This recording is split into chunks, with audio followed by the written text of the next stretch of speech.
Hello and welcome to the Table Read. I'm Laura Perkes and I'm really looking forward to sharing my book writing journey with you today. I have a list of questions that I'm going to run through, so let's dive in. I'm Laura Perkes. I'm a PR strategist, brand storyteller and the founder of PR With Perkes. And I work with businesses of all different shapes and sizes, from solopreneurs and startups through to small businesses and multinational brands, to really help them to tap into the power and potency of PR, to raise their personal profile, to raise brand awareness of their business, to position them as an expert in their industry, and also really cement that kind of credibility and authority that they are looking for. Well, my latest book is my debut book. It's a how-to book and it's called How to Get PR. Well, this is a really good question because I never had writing a book on my bucket list, and different coaches and mentors have told me over the years that writing a book would make sense for me because it would help me to stand out in the PR industry. It would help me to reach more people and inspire them to really tap into the power of PR as part of their own business growth, but it never felt like the right time. I didn't feel like I had the headspace. I wasn't sure how I was going to find the time to write a book. But then in October 2021, I saw a post on Facebook that made me reconsider all the reasons I'd used not to write a book up until that point. So I'm connected to Abigail Horn. She's the founder of Authors & Co., which is a hybrid self-publishing agency.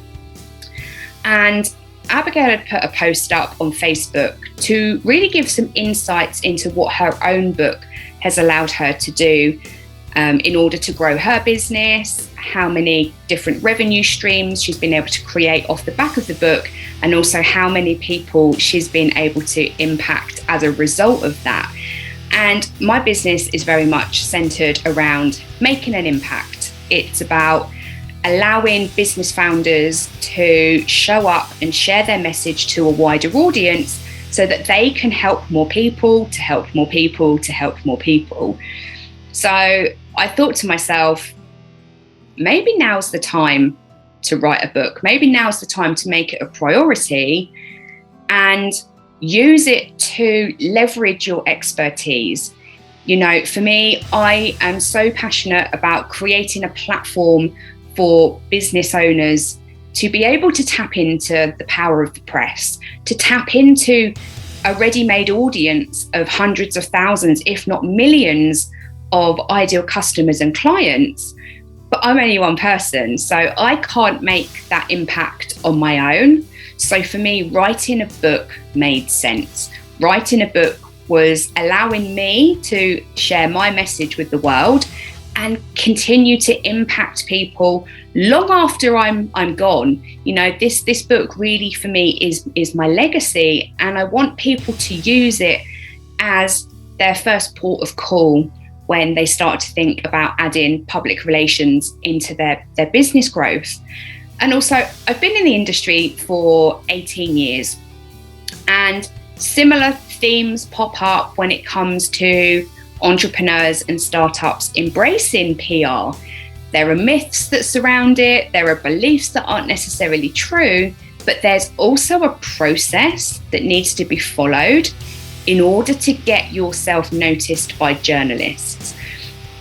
So for me, you know, I'm happy, so happy for people to tap into the power of PR, but there's a way of doing it and there's a way not to do it. And unless you've been taught how to do PR, then you're going to be getting it wrong. And the side effect of that is that you're not going to get cut through with journalists, you're not going to stand out, and they're not going to feature you.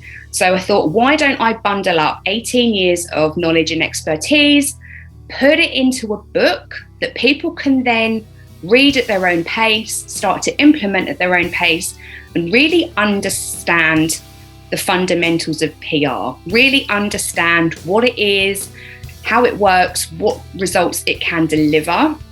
And then each individual business owner can use it as part of their communications toolkit.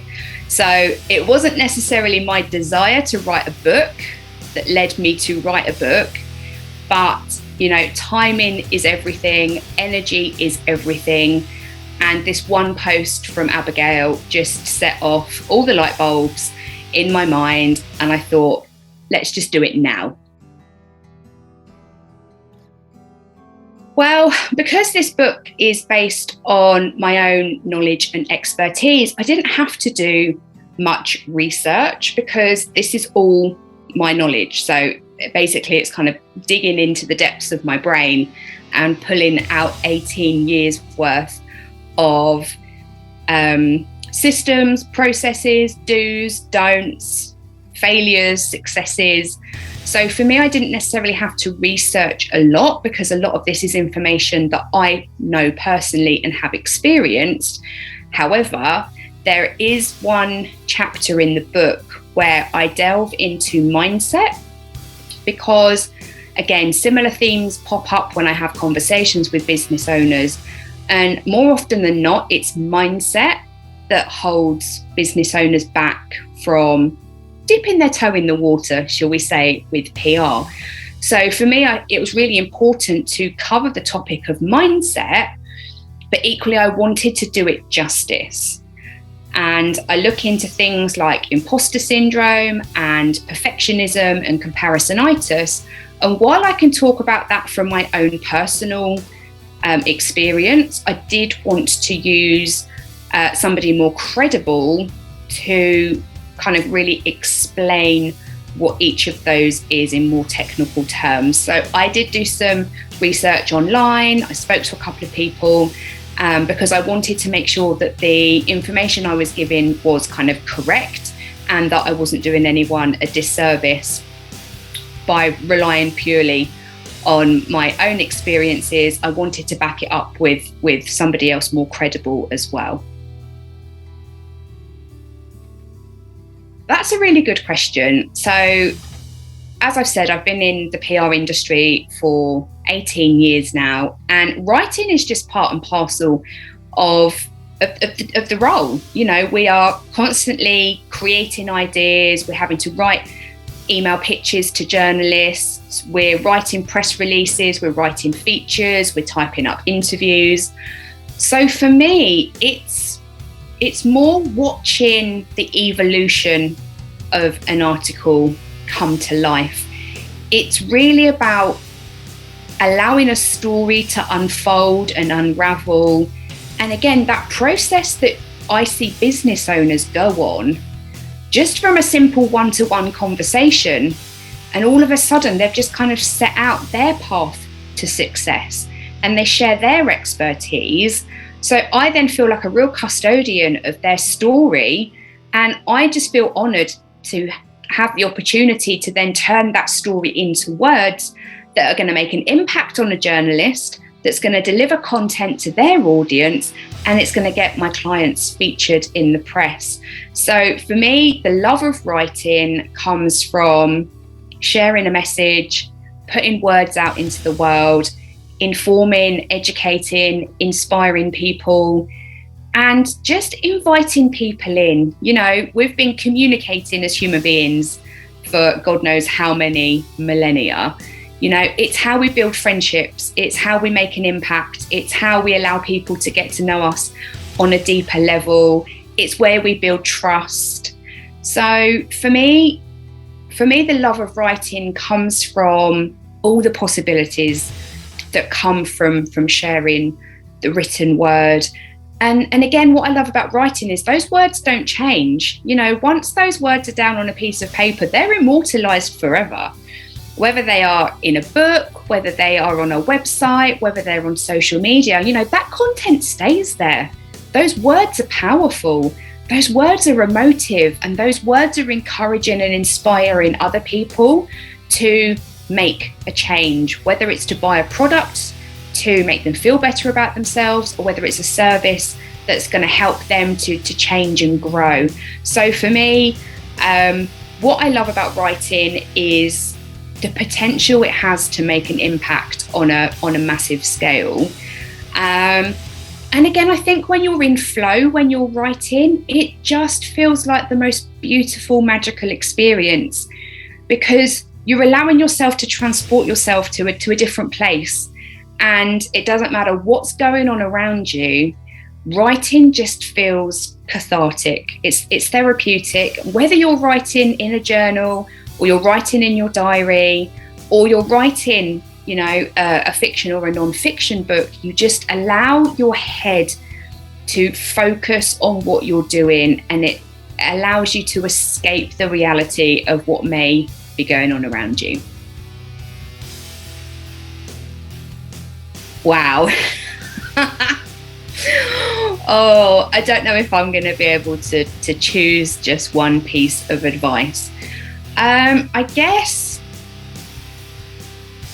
do you know what? I'm going to share this piece of advice with you that I've heard before in a different context, and it used to drive me nuts, but it makes sense. And that is to trust the process, because there are going to be times while you're writing this book that you are going to question everything. You're going to ask yourself why you started. You're going to ask why you find it difficult. You're going to question whether anything you say makes sense. Then the mind monkeys are going to start making a noise, and they're going to ask you, who do you think you are? Why are you the person to be writing this? No one cares. You have to trust the process, and you have to remember why. Always reconnect to the why. Why are you writing this book? Why is it relevant now? And why does your audience care? And again, this is the framework when it comes to PR. And this is the framework that I use throughout my book. It's almost, stuff's going to come up. You're going to tell yourself that you're not good enough. You're going to tell yourself that you can't do it. But the end goal keeps you on track. The end goal is much bigger than who and what you are. So however tough it feels, however sticky it feels, however much you want to run away and hide from it, just remember the reason why you are writing the book. Trust the process. The process is there for a reason. And I'm a very logical thinker. So how I approached writing How to Get PR was to really start from the top, brain dump, get everything out of my brain onto a massive piece of paper, so that I could then start seeing which topics fit together, which bits of information were more important than the next. And from there, I then used sticky notes, because the sticky notes were movable. So all of a sudden, the process of, chapter 1, chapter 2, chapter 3, logically went into a chronological timeline. So it was almost, I need to share this information at the beginning, and then I need to go on to step 2, step 3, so on and so forth. How to Get PR is a how-to book, so it does have to be in a chronological order. Otherwise, it's going to make sense. It's going to confuse the reader. And that's not what I want. The purpose of the book is to break PR down so that it's simple and straightforward, not only to understand, but also to implement. So just trust the process. Remember why you're writing the book, and that will keep you going. So How to Get PR is available to buy directly from my website, www.prwithperkes.com/how-to-get-PR. Thank you so much for tuning in today and for listening to my interview, and I hope we can connect further down the line.